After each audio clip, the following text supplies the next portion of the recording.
Hola, hoy vamos a hablar de valvulopatías, endocardititis infecciosa y shock. Vamos a iniciar entonces hablando de las valvulopatías y para ello vamos a hacer un repaso de las principales estructuras del corazón para ubicarnos de qué estamos hablando. Básicamente, para recordar, el corazón estaba formado por un ventrículo izquierdo que comunicaba a través de la válvula mitral con la aurícula izquierda, un ventrículo derecho que comunicaba con la válvula tricúspide, con la aurícula derecha, y el ventrículo derecho además se comunica con las válvulas pulmonares, con las arterias pulmonares, mientras que el ventrículo izquierdo, a través de la aorta, ¿sí? Y la válvula aórtica, envía la sangre al sistema circulatorio general. Dentro de lo que es la patología valvular, vamos a definir primero qué es una estenosis y qué es una insuficiencia valvular. Una estenosis valvular es toda vez que la válvula no puede abrirse correctamente, es decir, que no permite el paso adecuado de sangre entre una cavidad y otra, cuando, por ejemplo, se produce la contracción de la aurícula izquierda y tiene que enviar la sangre al ventrículo izquierdo. Ahí estaríamos hablando de una estenosis de la válvula mitral. Para el caso de una insuficiencia, la incapacidad está en el cierre de la válvula. Entonces, como la válvula no se puede cerrar adecuadamente, si estuviéramos hablando, por ejemplo, de la válvula mitral, cada vez que el ventrículo se contraiga para enviar la sangre hacia la aorta, va a enviar sangre de manera retrógrada hacia la aurícula porque la válvula no se cierra adecuadamente. Vamos a comenzar hablando entonces de la patología de la válvula mitral. Puede estar entonces afectada por estenosis o insuficiencia, como habíamos comentado recién. Inicialmente veremos lo relacionado a la estenosis de la válvula mitral. Una válvula mitral estenótica lo que va a producir es que no sea posible enviar correctamente la sangre desde la aurícula izquierda al ventrículo izquierdo. ¿Sí? Va a haber un menor llenado ventricular izquierdo debido a esta obstrucción en el paso de sangre, y esto se debe a que el diámetro normal de la válvula, que es de 4 a 6 centímetros cuadrados, se ve reducido. Es la valvulopatía más frecuente asociada a la fiebre reumática, en general se ve en personas o en mujeres, ¿sí? Y tiene menos frecuencia aquellas causas que son de origen congénito. La estenosis mitral produce un aumento en la presión en la aurícula izquierda porque la sangre retrógradamente va a ir quedando, ¿sí?, en las aurículas, y por tanto esa acumulación va a afectar a los pulmones, ¿sí?, aumentando la presión que hay en venas y capilares pulmonares. Eso va a producir disnea, inicialmente de esfuerzo, que luego se va a ir haciendo progresiva. Puede tener ortopnea y crisis de disnea paroxística nocturna por la acumulación de líquido, principalmente en el pulmón, lo cual puede llevar también a edema agudo de pulmón, hemóptisis, debido a la lesión de los alvéolos pulmonares, arritmias auriculares, como fibrilación auricular por el agrandamiento de la aurícula, dolor de pecho, dolor torácico y disfonía por compresión del nervio laríngeo son los síntomas más frecuentemente observados en la estenosis mitral. Esta estenosis mitral, por el tiempo en el cual se va a producir la obstrucción al paso de sangre, va a producir un soplo de características diastólicas. Dentro de lo que es la característica entonces de esta alteración, vamos a tener que hay un paso inadecuado de sangre desde la aurícula al ventrículo, entonces la pared del ventrículo no se va a ver afectada en un principio, pero sí la pared auricular se va a ver ensanchada, ¿sí? Va a ser una aurícula dilatada y grande debido a la acumulación de sangre que se va a producir aquí, porque no puede atravesar normalmente hacia el ventrículo. Eso va a producir que en cada eyección de sangre, cada latido cardíaco, el ventrículo eyecte menos sangre de lo normal, ¿sí?, que está graficado aquí, esta asa de presión-volumen por la línea roja. La línea discontinua sería la situación patológica. Eso va a hacer que haya una caída del volumen sistólico, así que haya poca sangre que va a través de la aorta al sistema circulatorio periférico. Esto entonces va a traer como consecuencias daño en la aurícula, ¿sí? Con fibrilación auricular y la posibilidad de formación de trombos por la estasis de sangre dentro de la aurícula dilatada. Esos trombos pueden ir o embolizar a cerebro, coronarias y a cualquier otro órgano del sistema, a través del sistema arterial. Además, compensatoriamente va a haber un aumento de la frecuencia cardíaca para tratar de mantener el gasto cardíaco, el cual va a verse disminuido de todas maneras porque el volumen sistólico cae francamente por la obstrucción de paso de sangre desde la aurícula al ventrículo. Además, como habíamos dicho retrógradamente, va a afectar los pulmones, causando aumento en la presión de los capilares pulmonares, hipertensión pulmonar, edema de pulmón y, por tanto, luego de esto, sobrecarga del corazón derecho y colapso también del corazón derecho. La insuficiencia mitral es la incapacidad de cierre de la válvula mitral, entonces cada vez que el ventrículo izquierdo se contraiga para enviar sangre a través de la aorta, va a enviar sangre retrógradamente hacia la aurícula. Esto va a tener sus consecuencias. Puede tener esta situación de manera aguda o de manera crónica. La insuficiencia mitral aguda más frecuentemente se ve en traumatismos cerrados o endocarditis infecciosa, ¿sí? Pero la causa más frecuente de todo esto va a ser el infarto de miocardio con la rotura de algunos de los músculos papilares, que son los que tiran de las cuerdas tendinosas para abrir y cerrar las válvulas. Entonces, esto va a producir que se cierre mal y entonces va a dar como consecuencia la insuficiencia de esta válvula. Para los casos de insuficiencia mitral crónica, bueno, también puede verse en situaciones de enfermedades reumáticas, calcificaciones del anillo, defectos valvulares congénitos y otras alteraciones menos frecuentes. Entonces, lo que va a ocurrir en una válvula que es insuficiente es que normalmente se debería cerrar la válvula y no permitir la regurgitación de sangre hacia la aurícula, ¿sí? Nosotros aquí estaríamos ubicados dentro de la aurícula y allá en el fondo estaría el ventrículo. Lo que va a ocurrir es que por ser insuficiente la válvula, cada vez que se cierre va a permitir que vuelva sangre hacia la aurícula. Esto va a producir como manifestaciones clínicas síntomas como fatiga, disnea de esfuerzo también, ortopnea y palpitaciones. Para este caso el soplo va a ocurrir en sístole, es decir, cuando el corazón se contraiga, cuando el ventrículo se contraiga.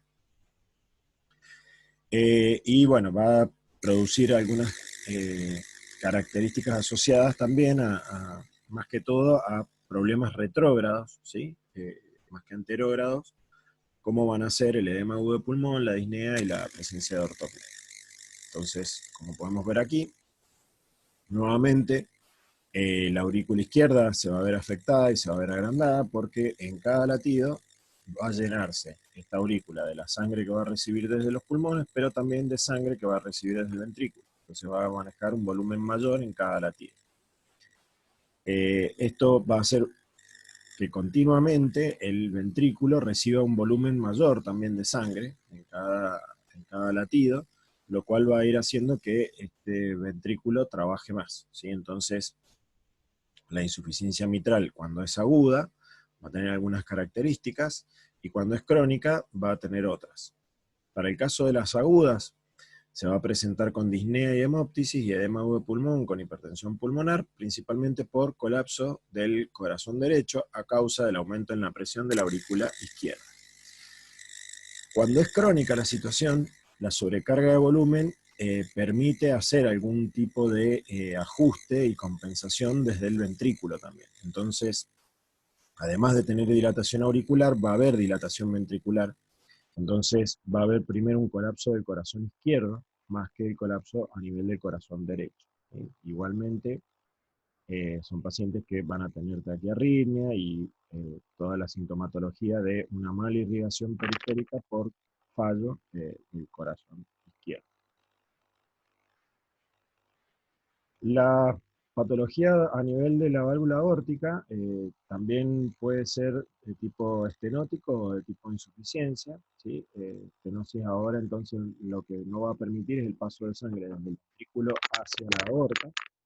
ventrículo izquierdo, mientras que la insuficiencia valvular lo que va a producir en cada latido es que una vez que el ventrículo haya enviado la sangre hacia la aorta y la válvula se deba cerrar para impedir el retroceso de sangre desde la aorta hacia el ventrículo, esto no se va a producir adecuadamente y entonces va a volver sangre nuevamente hacia el ventrículo, cuestión que no debería ocurrir. La estenosis, bueno, para la válvula aórtica el diámetro normal es más chico, es de 3 centímetros cuadrados que el de la válvula mitral, es la valvulopatía más frecuente en Occidente y con predominio masculino. Es de etiología congénita cuando puede haber una válvula unicúspide o bicúspide, y también se puede dar a causa de la degeneración por la edad, ¿sí? Calcificaciones por la edad. También es de etiología reumática y el soplo va a ser aquí en el tiempo sistólico, dado que va a ocurrir cuando el corazón tenga que enviar la sangre hacia la aorta, es decir, en sístole. ¿Qué va a producir como consecuencia la obstrucción de la salida de sangre hacia la aorta, es decir, la estenosis aórtica? Bueno, que el corazón va a tener que hacer mayor sangre, mayor fuerza para eyectar la sangre. Es decir, que va a haber un aumento de la poscarga, que se llama, representado aquí con la línea punteada en azul. Esto significa solamente que, como tiene una obstrucción o un impedimento para la salida, el corazón tiene que hacer más fuerza para eyectar la sangre. Esto va a representarse en una hipertrofia, y la hipertrofia del ventrículo izquierdo va a traer como consecuencia que muchas veces, debido a también la falta de sangre que va a ir a través de la aorta y por tanto también a las arterias coronarias, se va a sumar dos cuestiones. El aumento del tamaño de la pared, es decir, que va a requerir mayor o va a tener un consumo mayor de oxígeno para trabajar este corazón, y eso se va a juntar con una mala irrigación que va a venir a través de las coronarias, lo cual va a causar, como se ve aquí abajo, angina de pecho. ¿Sí? Este aumento del consumo de oxígeno con la baja de la irrigación termina dando la angina de pecho, y además, a manera de compensación de que este sistema recibe poca irrigación, el sistema circulatorio periférico, ¿no? Porque tiene una obstrucción en la salida a nivel de la aorta, va a haber una vasoconstricción periférica para producir una redistribución de flujo, lo cual puede ocasionar también un aumento mayor de la presión arterial, eh, y como compensación a esto, en situaciones de trabajo físico y demás, puede haber una vasodilatación compensatoria, ¿sí? Para llevar sangre a los tejidos periféricos como los músculos de los miembros, y aquí esto va a terminar dando la posibilidad de la aparición de un síncope, básicamente porque hay redistribución de sangre a órganos que están necesitando, como sería el músculo para poder trabajar, y no está llegando la suficiente sangre y por tanto suficiente oxígeno al cerebro, y esto produce una alteración de la conciencia. Para el caso de la estenosis entonces aórtica, va a ser importante esto que estábamos diciendo, la hipertrofia del músculo. Fíjense el tamaño que puede llegar a tener el tabique interventricular, dado el aumento de el, el, el trabajo que tiene que hacer el corazón para eyectar la sangre a través de una obstrucción. Eso va a producir también que el aumento del tamaño del corazón disminuya el espacio donde se aloja la sangre para en cada latido y en cada llenado. Entonces esto va a ir también teniendo sus consecuencias hemodinámicas y alterando el funcionamiento general del sistema circulatorio. Para el caso de la insuficiencia aórtica, como habíamos dicho, la insuficiencia tiene la particularidad de que permite que el retorno de sangre desde la aorta hacia el ventrículo, una vez que el ventrículo se haga contraído. Entonces esto va a producir que haya un mayor llenado de volumen del ventrículo en cada latido, porque va a recibir sangre desde la aorta y desde la aurícula izquierda. Esto cuando es crónica y grave, tiene un largo periodo de adaptación, gracias a que el ventrículo tiene la capacidad de adaptarse a recibir un mayor volumen, pero cuando ya llega a fases avanzadas va a aparecer principalmente síntomas relacionados al fallo cardíaco, como la disnea de esfuerzo, la ortopnea, la disnea paroxística nocturna y el dolor de pecho, también el dolor anginoso debido al aumento de tamaño de la capa muscular del ventrículo.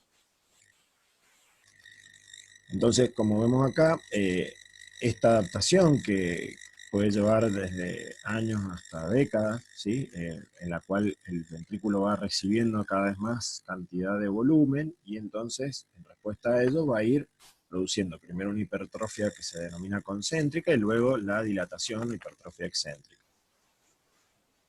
Cada latido entonces va a tener mayor volumen de sangre y va a hacer esto trabajar al corazón un poco más, ¿sí? Por el volumen regurgitante. Esto va a hacer que el volumen sistólico efectivo sea menor, porque en realidad, como parte de la sangre va hacia la aorta y parte de la sangre vuelve hacia el ventrículo, en realidad el volumen sistólico empieza a caer, ¿sí? Pero esto se va a ir compensando, ¿sí? Con el aumento de el tamaño de la pared por la dilatación, y esto va a generar una hipertrofia, como les decía recién. Esto, por aumento del consumo de oxígeno nuevamente, va a producir en algunos casos síntomas relacionados a angina de pecho, y cuando se descompense este paciente luego de un periodo prolongado donde ya tenga una dilatación del ventrículo, ya ahí va a tener síntomas de aumento de la presión de forma retrógrada, es decir, aumento o edema pulmonar, aumento de la presión a nivel de los vasos pulmonares, y ahí sí van a aparecer los síntomas de la insuficiencia del corazón izquierdo, que comentaba recién, disnea, disnea paroxística nocturna y ortopnea. Los signos físicos entonces a nivel de lo que sería los soplos, bueno, va a aparecer un soplo en diástole, un soplo diastólico. Cuando se llene el ventrículo va a aparecer el ruido agregado, debido a la turbulencia ocurrida en la sangre cuando vuelve desde la aorta hacia el ventrículo. Y bueno, va a haber alteraciones en la presión de pulso por esta cuestión de la sangre que es anómala volviéndose desde la aorta hacia el ventrículo. Y bueno, va a ser importante para el diagnóstico de todas estas patologías, principalmente el ecocardiograma, ¿sí? El ecocardiograma es el que para el tema de las valvulopatías tiene mayor utilidad, dado que el resto de los estudios complementarios, como el electrocardiograma, la radiografía y el cateterismo, pueden ser de utilidad, y en algunos casos también de tratamiento, porque arrojan algunos signos característicos, pero el diagnóstico específico lo hace el ecocardiograma. Es un estudio de imágenes y yo lo que tengo que ver es un mal funcionamiento del corazón, así que es el estudio ideal. Ahora vamos a hablar un poco de endocarditis infecciosa. La endocarditis es la infección del tejido endocárdico, es decir, del tejido cardíaco. Este tejido cardíaco necesita o requiere de alguna afectación o alguna lesión para que se instale y prolifere una bacteria y forme lo que se denomina una vegetación o verruga. Esto es una colección de plaquetas, fibrinas, bacterias y las células inflamatorias que asientan esencialmente sobre las válvulas. Esta patología se suele dar en pacientes con válvulas protésicas, es decir, con válvulas que son exógenas, o en válvulas enfermas, o si no, cuando son en pacientes con válvula normal, puede ser porque hayan tenido el ingreso de un agente patógeno directo al torrente sanguíneo, y ya vamos a explicar el porqué. La etiología entonces, como decía, generalmente es bacteriana. Puede haber algunos casos de hongos que produzcan también endocarditis infecciosa debido principalmente a la proliferación de las bacterias, de los hongos sobre las válvulas protésicas. Lo más frecuente entonces es que la endocarditis sea bacteriana, y puede ser entonces en válvula nativa, que sería la válvula normal, en situaciones de pacientes adictos endovenosos o en pacientes internados en hospitales, debido a los tipos de agentes que circulan dentro de los hospitales, y además en los adictos endovenosos principalmente por el ingreso del agente patógeno directo al torrente sanguíneo a través de una aguja, una jeringa que no esté correctamente esterilizada. Si no, lo más frecuente es que haya la proliferación de una bacteria en una válvula de una prótesis, y esto normalmente ocurre porque las bacterias están circulando en nuestro nuestro sistema circulatorio, solo que nuestro sistema inmune tiene la capacidad de atacarlas a estas bacterias y las mismas, si no encuentran también un tejido donde alojarse, no pueden proliferar. Cuestión que sí sería fundamental la presencia de una válvula protésica. La sintomatología característica de estas enfermedades son la fiebre, los escalofríos, la aparición de sudoración nocturna, diaforesis, pérdida de peso subaguda, hiporexia, astenia y adinamia. Y también puede haber palidez secundaria a una anemia, principalmente hemolítica, por la reacción inflamatoria que se está produciendo en la sangre. Y es muy característico la aparición de manchas por embolias bacterianas. ¿Sí?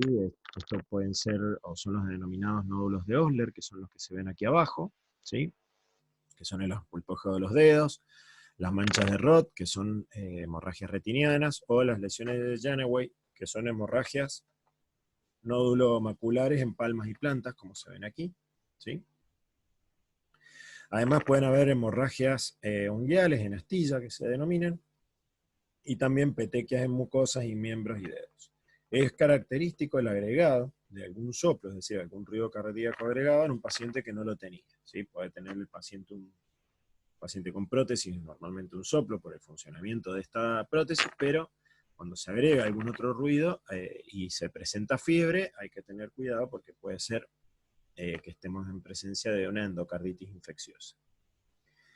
El diagnóstico principalmente se hace por lo habitual para una infección bacteriana, es decir, va a haber en sangre una leucocitosis con neutrofilia, puede haber una anemia hemolítica por la destrucción de glóbulos rojos debido a la reacción inflamatoria que se está produciendo en la sangre, por eso también aumenta la eritrosedimentación y la proteína C reactiva. Puede haber trombocitopenia también por destrucción de las plaquetas y también la misma reacción inflamatoria que esté causando la formación de algunos coágulos en el sistema circulatorio. Va a haber hiporexia y también la posibilidad de un hemocultivo positivo, ya que el patógeno justamente está en la sangre. El ecocardiograma va a dar evidencias de las vegetaciones, como se puede ver en esta imagen, ahí enfocado con la flechita, se ve la vegetación dentro o agarrada a una prótesis, ¿sí? En la válvula mitral, dentro de la cavidad cardíaca. Sobre las válvulas nativas o naturales, los gérmenes implicados con mayor frecuencia son Staphylococcus aureus y algunos estreptococos, mientras que sobre válvulas protésicas, lo más frecuente es que estén afectadas por Staphylococcus coagulasa negativos, como el Staphylo epidermidis, que es una bacteria que habitualmente habita en la piel de la flora normal de nuestro organismo, simplemente que no accede a la sangre, ¿sí? Entonces, cuando este patógeno tiene acceso a la sangre y encuentra una válvula protésica, puede producir una infección.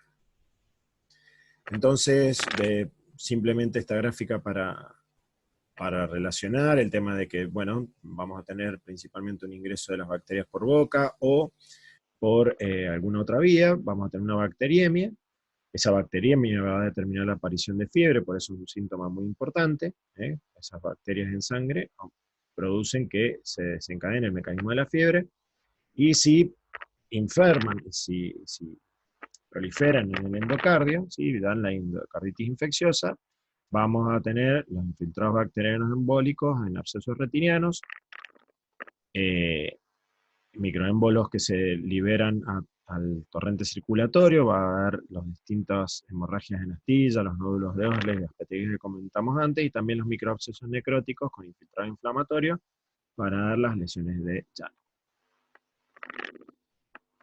Y para finalizar, vamos a ver algunas cuestiones también generales de shock, principalmente algunas características fisiopatológicas, y hablar del shock hemorrágico, que es el shock más frecuentemente que uno puede observar. El shock es un problema médico que se caracteriza por una reducción en la perfusión sistémica de los tejidos. Es decir, que lo que falta es el aporte de sangre a los tejidos y eso causa un isquemia. Normalmente, para que la sangre llegue a los tejidos, requiere que haya un volumen circulante suficiente, es decir, de 5 litros, que el gasto cardíaco sea acorde a las necesidades, lo cual va a depender de la bomba cardíaca, ¿sí? Para que se muevan estos 5 litros por minuto, y además que la presión de perfusión a todos los tejidos sea normal, y lo cual va a depender de los vasos periféricos. Entonces, aquí simplemente con ver cuáles son los requisitos, uno podría relacionar cuáles van a ser las causas o los factores que deberían ocurrir para desencadenar un shock. Entonces, dentro de lo que podría ocurrir para desencadenar un shock, podríamos tener la vasodilatación arteriolar, ¿sí? A nivel de lo que sería un shock séptico, un shock anafiláptico, un shock hipovolémico, donde lo que falta es sangre por probablemente un sangrado, ya sea interno o externo, o pérdidas de volumen plasmático, es decir, que lo que se pierde no es sangre entera, sino plasma, y eso puede ser por deshidratación, quemaduras, diarreas, vómitos. También podemos tener una situación de embolismo pulmonar masivo con obstrucción a la salida de sangre del ventrículo, entonces eso va a producir que no llegue la sangre a todo el sistema circulatorio. También el shock cardiogénico, donde por alguna causa aguda el corazón no es capaz de enviar la sangre y moverla a través de todo el torrente circulatorio, por ejemplo, lo más frecuente, un infarto agudo de miocardio. Y si no, también alguna cuestión mecánica como el taponamiento cardíaco, donde se impide la llegada de sangre al corazón. Entonces, estas causas que acabamos de nombrar van a definir 4 tipos de shock: el hipovolémico, el cardiogénico, el obstructivo y el distributivo. El hipovolémico es cuando falta sangre, es decir, que la sangre o el plasma son menores a lo normal y por tanto no llega suficiente oxígeno a los tejidos. El cardiogénico es cuando falla el corazón, justamente su nombre lo indica, y esto se va a dar en el infarto, en arritmias graves con fibrilación ventricular principalmente, y valvulopatías agudas, ¿sí? Como la rotura de un músculo papilar o la endocarditis infecciosa que acabamos de ver. También puede ser de causa obstructiva, por problemas mecánicos, como había dicho recién, del taponamiento cardíaco, o por la dificultad de la salida de sangre de los ventrículos, como una embolia. Y el distributivo, entonces, que es por vasodilatación arteriolar periférica, donde en realidad no es que falte sangre, sino que la vasodilatación, debido a una sepsis o una reacción anafiláctica, hace que el líquido, en lugar de estar perfundiendo normalmente los tejidos, se ubica en otro compartimiento, o está estancado a nivel periférico, donde ocurre la vasodilatación. Entonces, en general, la fisiopatología uno podría decir que, sea cual sea la causa del shock que acabamos de ver, se va a producir una hipoxia y disminución del aporte de nutrientes a la célula. Esto lleva a lesión y muerte y disfunción de ese órgano, y esa es la consecuencia principal del shock, ¿sí? El fallo multiorgánico.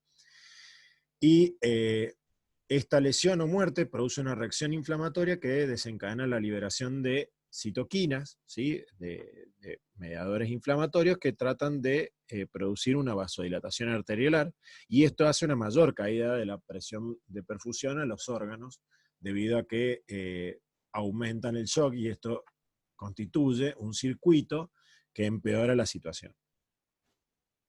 Las manifestaciones clínicas, bueno, va a haber obviamente hipotensión, taquicardia, oliguria, presencia de sed, alteraciones de conciencia, acidosis metabólica, principalmente por la acumulación del ácido láctico por la glucólisis anaeróbica, piel pálida y fría, y trastornos en la coagulación, por también la liberación de mediadores que desencadenan reacciones de la coagulación por la muerte y la lisis celular.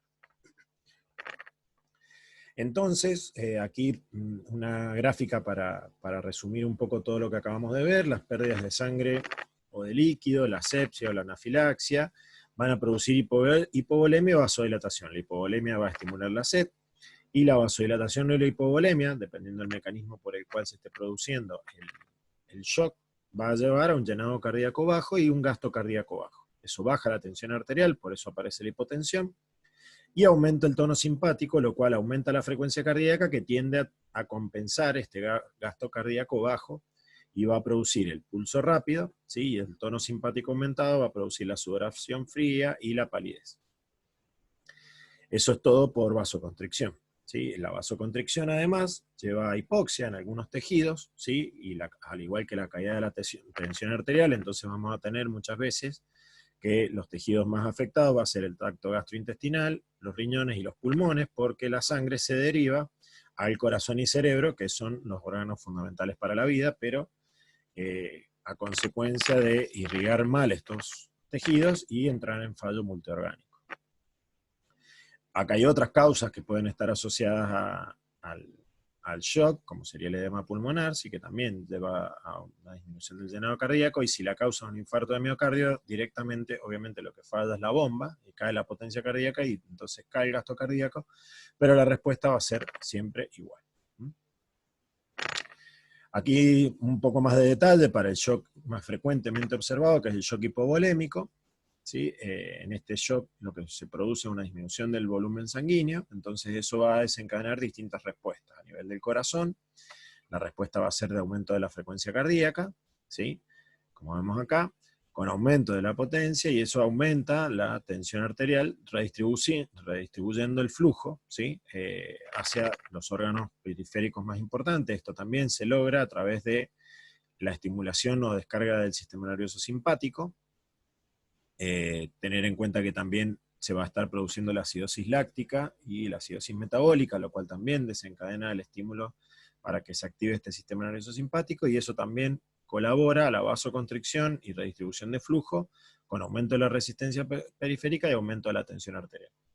Por otro lado, se va a estimular la sed y la liberación de hormona antidiurética, lo cual, junto al sistema renina-angiotensina-aldosterona, van a terminar estimulando la reabsorción de agua y líquidos, ¿sí? Para producir que aumente el volumen sanguíneo, que es lo que cayó inicialmente, ¿sí? Es lo que tengo que compensar. Esto produce como síntoma la oliguria, y que caiga el filtrado glomerular, es decir, que también la función renal va a disminuir. Y bueno, tener en cuenta entonces el tema de la redistribución de sangre por el cambio a nivel de la presión en los distintos capilares. Muy bien, eso sería todo. Muchas gracias.